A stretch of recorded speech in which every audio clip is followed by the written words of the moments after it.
have a quiet word with Kurt. Yeah. I know what he'll tell me. Okay. Okay, turn over, Marty. Yeah, far away, matey. Right, Derek. Obviously, when you first got into the first team, Jimmy Seed was the manager, quite a legend here at Charlton. What's your recollection of Jimmy Seed? Well, as a kid, I came from the area, and so obviously Charlton pre-war was doing very, very well, and you regarded the manager as a hero in many ways. It was a little bit of a culture shock when I joined the club.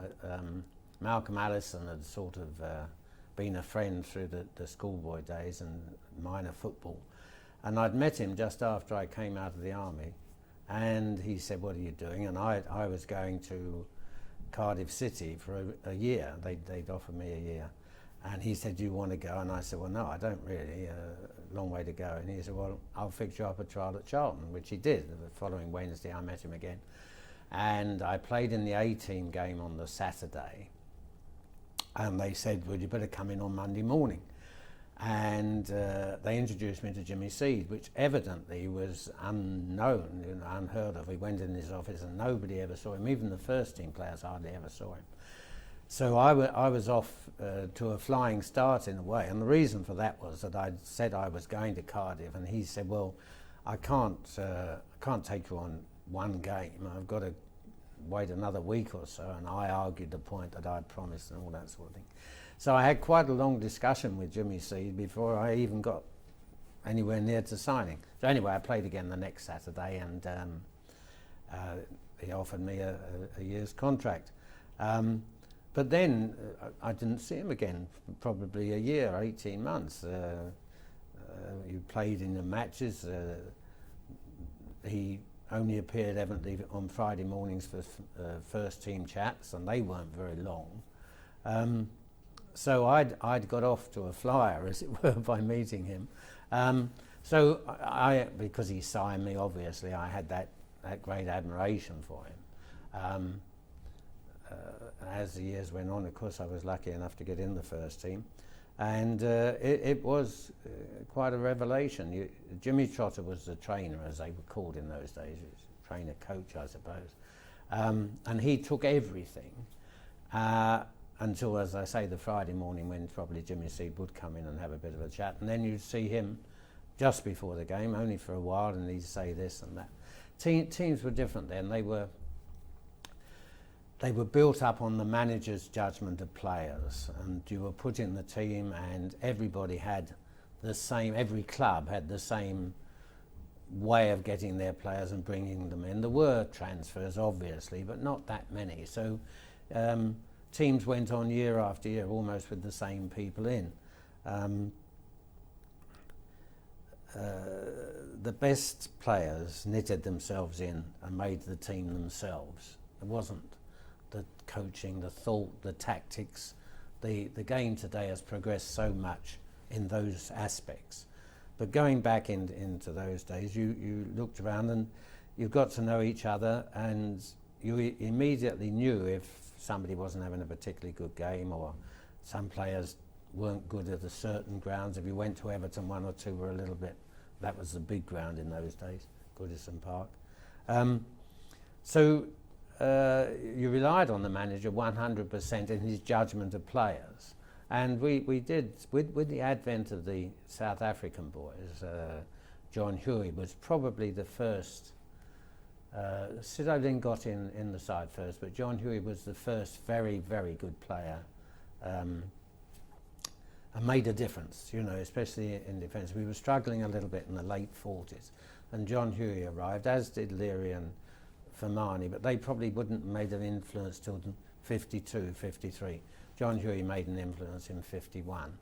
And gradually the South African boys did make that influence, and Kean was a good player. He made a big difference.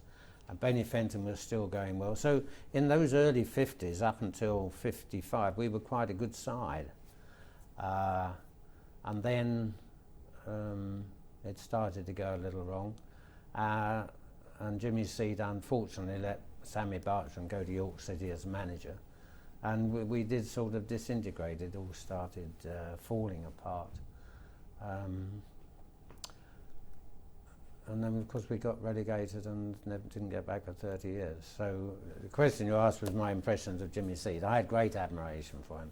I thought that it was a disaster when he left. It was very important, unfortunate, because I think everybody should have been a little bit more understanding that people do tend to make mistakes. And he got the sack after 5 matches in the season, you know, when the previous 3 years we'd done quite well. So, and he was devastated, and I hope that answers your question.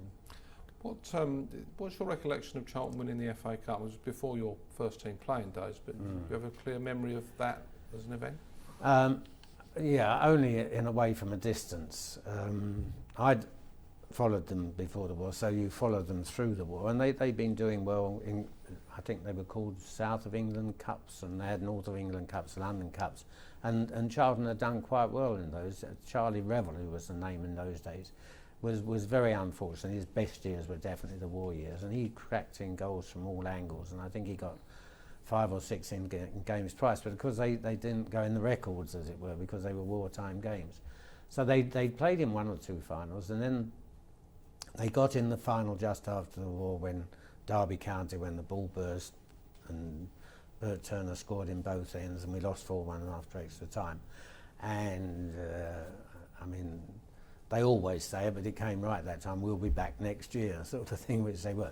Now, I was in the army at the time, and I can vividly remember getting leave and coming here and getting here just before half time, and they were playing Blackburn Rovers, and it was 0-0 right until the last seconds, and Blackburn broke away, and the fella went round Sammy and shot and hit the side netting with seconds to go. And Sammy took the goal kick, it came way up, a fella called Tommy Dawson was the inside, right? Flicked it on, and it was in the back of the net. We won 1-0 when we should have lost 1-0. So that the cup was written in stone that year in a way. And they went to Newcastle, I think, in the semi-final and won 4-0 when everybody said they'd lose 4-0. And they're suddenly in the final again and win it, and it was great days. And obviously the whole area was, funnily enough, I was talking to a guy just yesterday who'd gone with somebody by accident and managed to get into the Cafe Royal afterwards where they had a reception. And I didn't know until yesterday they actually had that reception in the Cafe Royal. So yeah, the recollection is great, but unfortunately I didn't join until a year later. Looking now, Sam Bartram seems to have been a towering figure in that era as a personality and perhaps as a player. What's your recollection of Sam? Well, my recollection of Sam is great, without a doubt. I'd mentioned that I'd stood behind the goal as a kid, and so he's the nearest player. I mean, you can always remember that all the players in the first team you ever watched, but Sammy was the biggest recollection because he was so near to where I was standing. And then I was lucky enough to come and play. And without any doubt at all, he is what he is said to be. He's a legend. He was immense. He really was. He really was a character completely in his own right.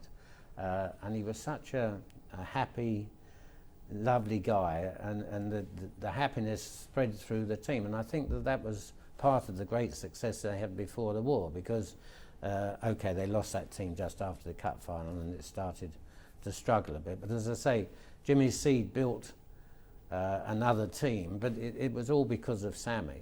I mean, the great stories are that Sammy was sent to the optician by Jimmy Seed because he was letting in goals from a distance, and Jimmy Seed said, "Oh, your eyesight's going, you better go and see if they can do anything about it, because otherwise you're finished." And he was 34, 35 then, when probably people say, "Well, yes, you are finished." But because he found quite a good defence again, you know, Benny Fenton and John Huey, as I say, Frank Locke was a very, very good player. Sammy got his confidence back, and when he finished at 42, he shouldn't have finished. I mean, he could have gone on. He was still absolutely great. And he had great strength, great power. One of the things he loved doing in practice was getting guys to hit the ball as hard as they could at him, and he'd just hold his arm, it would bounce off his forearm, and go way down the field. And when you think of those old leather balls, it was hard enough to kick them that far, you know, but Sammy had that great power. And to put it in context about Charlton Athletic, I think they got relegated in something like 31, 32. Jimmy C came the beginning of 33. They got Sammy in 34, who came as a right half and finished up as the goalkeeper within weeks, as it were. And from then on, in 34, they went to the next division, second division 35, first division in 36, and stayed in the first division, the old first division, until 56. And Sammy was the goalkeeper in all those years. So if you take that in context and think, well, what's Charlton Athletic about? So you've got to say that at the beginning of all their success, all right, Jimmy Seed obviously played the part, but Sammy took them right through all those years. They then went down and didn't come back for another 30 years. It puts it into perspective a little that Sammy must have been a great, great player. And to play all those games, I mean, the goalkeepers that came and went through those years and left in frustration, really, because they never ever got a game, because Sammy was in goal. And he never ever got the accolades that he deserved. He at times must have been the best goalkeeper in England. There was a guy called Frank Swift before the war from Manchester City who probably was better, I suppose, but only just. But after the war, the only reason he didn't play was because of his age, and he was so far the best goalkeeper. And another thing, it didn't matter where you played away from home. As soon as Sammy went towards the goal, the cheers were immense. Every supporter in every club around the country looked forward to seeing Sammy Bartram because they knew how good he was. It was immense. That's great. You played with Eddie Fermani in probably what was the best form of his Charlton career in the early 50s. How good was Eddie before he went to Italy?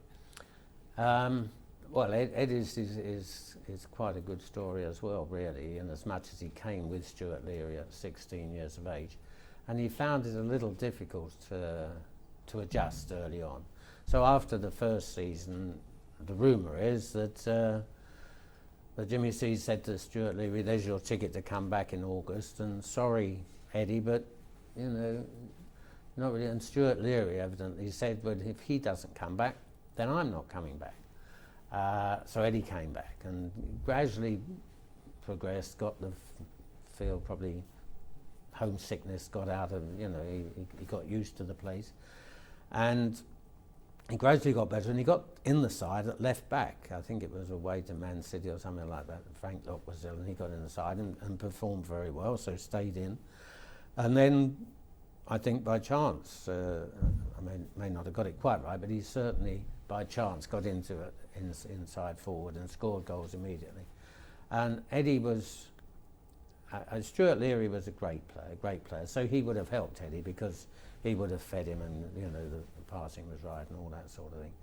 But Eddie still had that tremendous strength and power, and his great skill was hitting the ball very early, took goalkeepers by surprise, and like every good goal scorer, kept it very low, the last place the goalkeeper can get.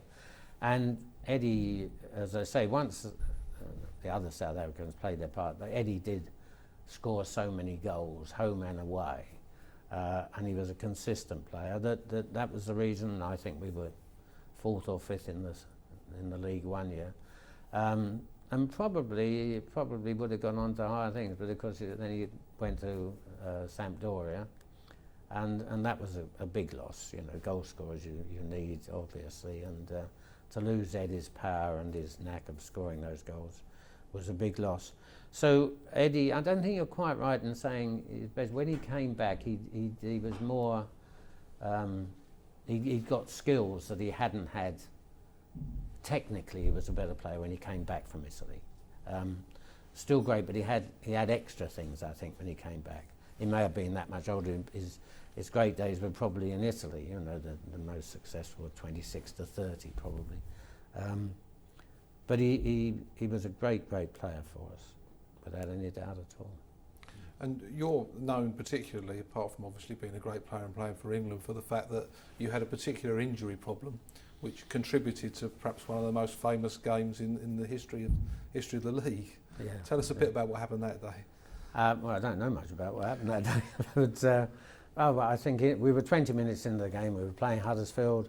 We were winning 1-0, and it came out just running along. It was the left shoulder in those days, and I knew immediately. And sometimes you could get, and sometimes you couldn't get it back. If you got it back, you just carried on, because it was agony while it was out. But once it was back, it was sore, but nothing more. I couldn't get it back in, so I went off the field, and they said, well, the doctor couldn't get it back in, so I have to take you to hospital. So my dad came with me, and I said, no, don't bother. Sometimes he didn't, sometimes, but this day he was insistent. He came with me. And just before they taken me into the theatre to put me out to replace the joints, as it were, I said, could you find out the score? And he said, yes, you're losing 4-1. So naturally said, well, shows they can't do without me, as it were. Woke up and said, what was the score? And he said, you won 7-6, so they could do without me, without a doubt. All I knew about the game was what I was told afterwards. Johnny Summers got 5 goals with his right foot. They equalised. We went in front 6-5. They equalised 6-6. And the great story is because I got to know Bill Shankly quite well afterwards, and Bill Shankly was the manager of Huddersfield that day. And Dennis Law, believe it or not, was the 12th man. In those days you didn't have subs, so 12th man didn't get subbed, didn't get changed. And I met Bill Shankly years later, and he said, he never played for me again, you know. So I said, well, what do you mean? He said, that game at Charlton. He said, we went there, always loved it when it was 0-0, got a point. When you go away from home, you get a point. He said, and we were winning 5-1. I thought, well, that's nice. And you got goals all over the place. You went in front 6-5 and we scored. So I said to the guy sitting next to me, that's fine, we've got as much as we came for. Don't mind with this 0-0, 6-6, we've still got a point. He said, and the ball went past me there, seconds to go, literally seconds to go, and I said to the right back, don't pick it up, don't pick it up. He said he picked it up and threw it in, and you went down and scored the winning goal, 7-6.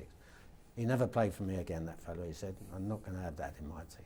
Lost all the points. So that was a little interesting aside about the 7-6. The team was full of goals in that Jimmy Trotter era after it had been relegated. Obviously Johnny Summers was a big contributor to that. What's your memory of that era in particular? Yeah. And I suppose the crushing blow of not getting promoted in that Blackburn game. Yeah, which was a crushing blow. It all started the season before when we went down, in actual fact. And towards the end of the season, he bought Johnny Summers and he bought Sammy Laurie. And Sammy Laurie was a good goal scorer as well. Stuart Leary was still playing well and still scoring goals. And at the end of that season in the First Division, we were so far behind we had no chance, but we did pick up a lot of points. And if you look at the records from end of February onwards, we probably would have been halfway up the table with the points that we got. So it was the beginnings of a good side. And he'd shuffled it around a little bit. Gordon Jago had come into the side at centre half and was a strong, solid player. And I'd moved to left half, and I was getting near the end probably, so I wasn't running about so much. So we said that we started the 4-2-4 in a way, 4 at the back, and made it solid. And he'd bought, well, he hadn't bought, well, he might have bought him, but he was in the army, Willie Duff, the goalkeeper, and Willie Duff was a good goalkeeper. So we had the makings of a good side, and we started off that first season in the Second Division, winning games home and away, and we were top most of the season, or certainly in the top 3 most of the season. And it was absolutely devastating at the end, because we must have lost a few points, I think probably in February, because we had a very good run in. But unfortunately West Ham had got away, so they were almost definitely up. And there were 3 teams, Blackburn, Fulham and us, who were in the running, and perhaps Ipswich were just a bit of an outside chance. And unbelievably, Fulham played Blackburn in the week, and whoever won that game got into the top 2, as it were, and Blackburn happened to win away at Fulham. And it meant that we had only to draw with Blackburn at home in the last game of the season to get back up again. And unfortunately, Jimmy Trotter's not with us anymore, obviously, so I suppose it doesn't hurt. But we'd gone to Ipswich and won 4-1 the week before, so we're going into the match against Blackburn full of confidence and everybody up for it. And he changed the team. He brought Billy Kiernan back in at left half and Ronnie White in inside right. And having just won 4-1, you didn't feel you wanted it changed. And unfortunately, he put me back to centre half, which meant we didn't have the two at the back because Billy Kiernan was an attacking wing half. And Bobby Eyre, might have been injured, Bobby Eyre, but Bobby Eyre was an attacking direct forward, inside forward, whereas Ronnie White loved to fiddle and play with it. And so we changed the whole ethos of the way we'd been playing. And we scored early, we got off to a good start. And then there was a great opportunity, but Stuart Leary thought he was offside, so let the ball go, which could have made it 2-0. But after that, they took control of the game, and we're losing 3-1 at half-time. I gave a penalty away just after half-time, so we're losing 4-1, and to get that back, but we did. We got 2 goals back, and we had a very, very good chance at the end, and we missed it. But to imagine at home you've given 4 goals away, you know, in the last game of the season, when all you needed to be was tight and 0-0, and you're promoted. So it was a totally and of course Blackburn went up instead because they'd won the game. West Ham and Blackburn went up that year, and we didn't get up for 30 years. So that was a very, very important day for Charlton's history, really. I mean, it was a devastating day in the way it turned out, but I mean, it could have been 58,000 people here, biggest gate they'd had for so long, and everybody obviously was disappointed. And of course, you were a cricketer for Kent as well, as was Stuart Leary. Mm-hmm. People now wouldn't conceive that people could play sport all year round. No. Did it put a strain on you? What was it like doing both? No. It was marvellous. It's the old saying, change is as good as a rest. I mean, going from football to cricket was a holiday, and coming back from cricket to football wasn't quite such a big holiday, but it was something that you did look forward to. It was the finances in those days that made the difference. And going back to that time, cricket and football were vying for the most popular sports in the country. Before the war, cricket was probably just in front of football as the most popular game. And it gets to after the game, that hadn't changed an awful lot. So you had a lot of people saying, oh, you should play cricket, or a lot of people saying you should play football. And that enabled you to, and the money was more or less the same. There wasn't a lot of difference. So it made it very difficult for the football people to demand, and also for the cricket people to demand. From my point of view, I was a batsman, but I was more a wicket keeper. And there was a fellow called Godfrey Evans who was the England wicketkeeper at the time. So I only really played when Godfrey wasn't there, because I didn't get enough runs to stay in as a batsman.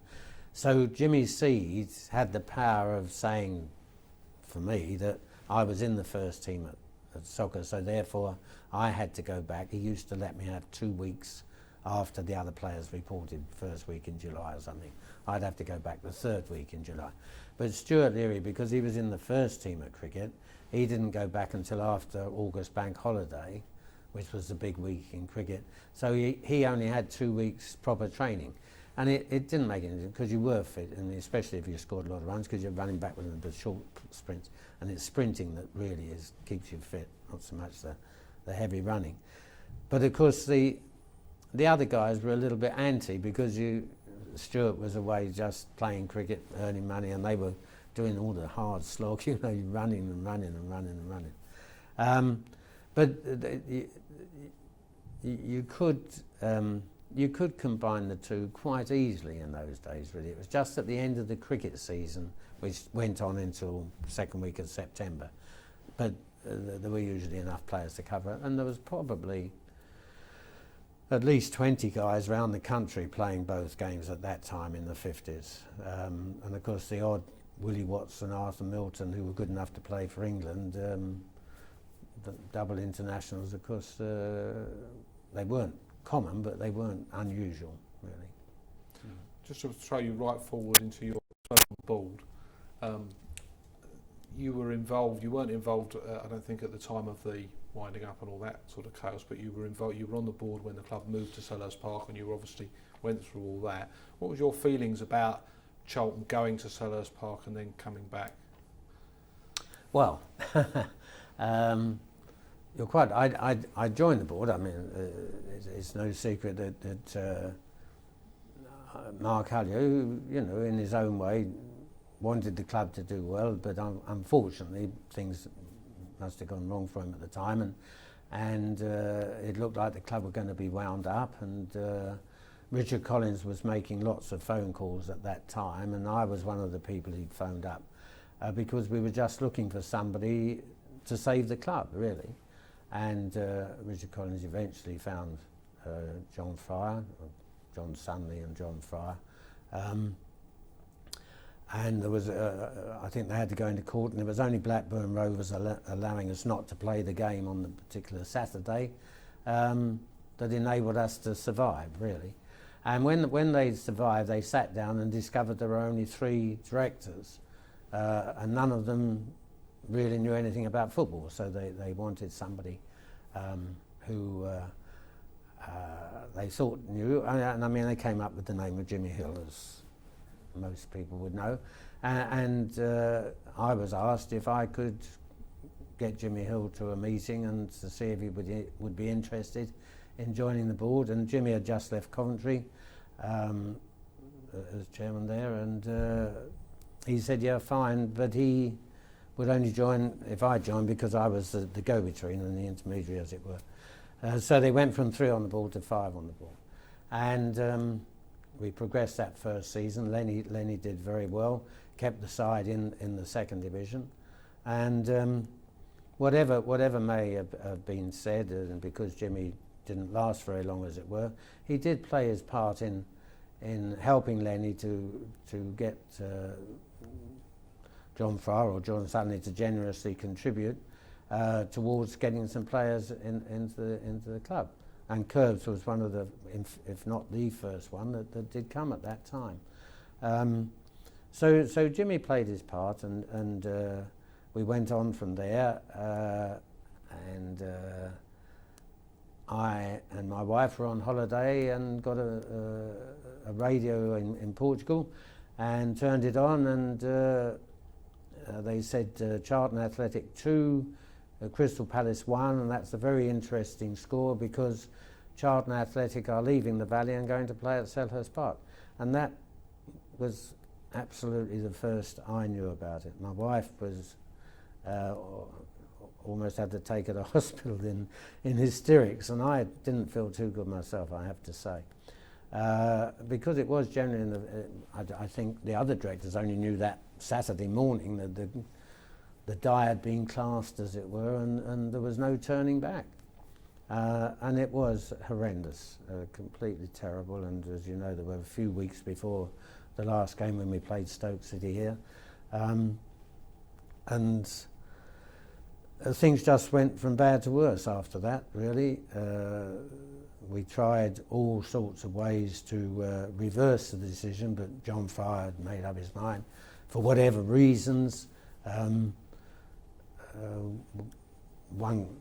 Unless you know the whole story, it's very difficult to describe or to answer the questions. But as it went on, we looked around the whole of Greenwich to find other sites, because the councillor that day said, well, you can come back to Greenwich, but you can't come back to the Valley. Didn't quite see the logic of that, really. But it was only when Roger Alwyn got involved with the club and eventually got the shares from John Fryer and said, we're going back to the Valley, and everybody said, but Roger, we won't. He said, well, let's give it a try. We'll have a meeting at Woolwich Town Hall. And if you remember, we all came on a Sunday, and Jesus, I'm sorry about that, that's mine. Didn't think about it.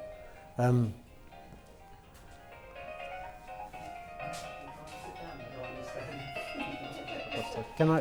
Need a break anyway. It's got to Roger Alwyn, I think. Right, yeah. Just ask some questions to introduce that. Yeah, okay. So Roger Alwyn got involved in 1987, and that made a bit of a difference. Yes, it made a big difference actually, because as I say, when he got the shares, he was on the board for a while before. We did the discussions with John Fryer, and Roger said, well, let's have the meeting at Woodridge Town Hall to see if we can discuss ways and means which we can get back to the valley. And we all turned up on that Sunday, if you remember, with the shovels and spades, and it was a very moving day in actual fact, and it gave everybody hope, I think, that sort of 2,000 or 3,000 people who turned up. And I mean, the pitch was in such a dire state that you almost felt, well, you could never ever play football on it again, with tree trunks going about all over the place. But that did start a sort of a revival in people's minds.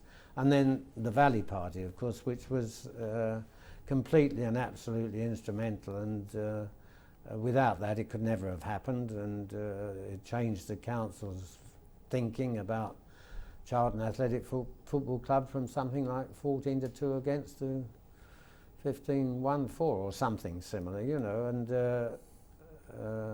one can only be grateful to those guys for doing what they did and getting us back. But even then it wasn't a done thing, because although we thought, well, we actually gave up Selhurst Park because we thought we'd just walk back in here, because the finances weren't quite what we thought they were, and so we had to go to West Ham for a season. But everybody worked hard, the thinking was right, and December the something 1992 was the day we managed in the end to get back. So I'm sure everybody would agree they were 7 horrendous years, really. Am I right in thinking that you had an involvement in dealing with Mike Glickstein over this? Didn't you contact? Because Mike Glickstein was difficult to engage with, wasn't he, for the club, I think, during that period? Yes. Is that right, that you were sort of linked to Mike Glickstein, or he trusted you because he'd known you when you were a player? Or? Yeah. I mean, I'm sure Michael wouldn't mind me saying that when I was a player, Michael was a young boy at Marlborough College, and we used to chat quite a lot, and he would be in team photograph days, he'd be at the ground, and we'd talk. And as time went on, he became chairman after, I think I'd left, and he actually took over. His dad died, because Albert Glickstein was the chairman, then he died, and Stanley the brother took over, and then Michael took over from his dad. And he was marvellous to me. I got the job at Plymouth Argyle. Malcolm Allison had taken me there as coach, and he'd left and gone to Manchester. And I was in the running for the job, and I think it was probably only because of Michael's recommendation that I would have got the job. And we stayed in touch through the years, and we used to talk Charlton obviously all the time whenever it happened. And then it became apparent perhaps that he was finding it very difficult. I mean, he was much maligned because we sold all the best players, but it would have been the Glickstein company and the accounts people there that would have demanded that the football club didn't take too much money or time, whatever it was. And so in the early 80s, he'd obviously found it enough, I should think. So Mark Hullier came in, and Michael and I, well, we still talk, yeah. And is it fair to say, because he always disclaimed responsibility for the club leaving, do you think that Michael Glickstein always had Charlton in his heart, and it wasn't his fault that the club left? Would that be fair to say? Oh yeah, yes. I mean, Michael did. I mean, to have grown up with a club like that, I'm sure that he still looks at the results, and I get letters and notes saying, well done, it's great, superb, keep it going, I'm overjoyed, you know. Oh yes, he would feel that way about Charlton, and his love would still be there, I'm sure. As I say, we're still in touch, and I love to remember the old days when I saw him regularly. Yeah. Super. Well, see. Derek, is there any more in that, in terms of when we were talking about coming back to the Valley, etc., were you ever asked to have specific conversations, or did you ever have a specific conversation about trying to make sure you could buy the lease back from him, etc., etc.? No, it wouldn't be true if I said that. It took a while. Trying to think. You turned off, haven't you? Never. Yeah, so I'll just ask you a question. Sure. So what was it that happened when Albert Glickstein died, and what did that portend for the future of the club? Well, that was obviously a very sad day because all of the players looked up to Albert Glickstein. We'd known what he'd done for the club and changed it over when he took over in 31 or something like that. And I remember it vividly. We were playing Everton and Jimmy C came into the dressing room as he would, and he said, can I have a bit of hush because I've got some news. I've got the telegram from America, he said, and I'll read it to you. And it said, regret to inform you that Mr. Albert Glickstein died 2:30 a.m. our time. And Jimmy Seed said, that's very sad. It's definitely the beginning of the end of the club and definitely the end of me.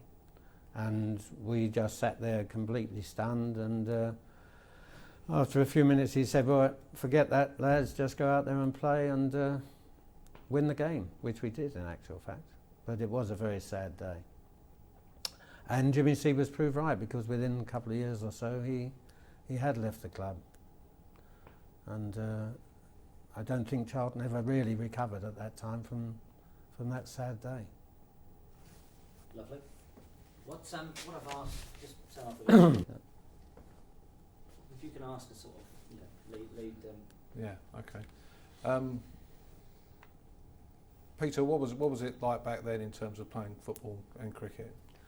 Well, if I go back in time from my own point of view, all I really wanted to do was play cricket.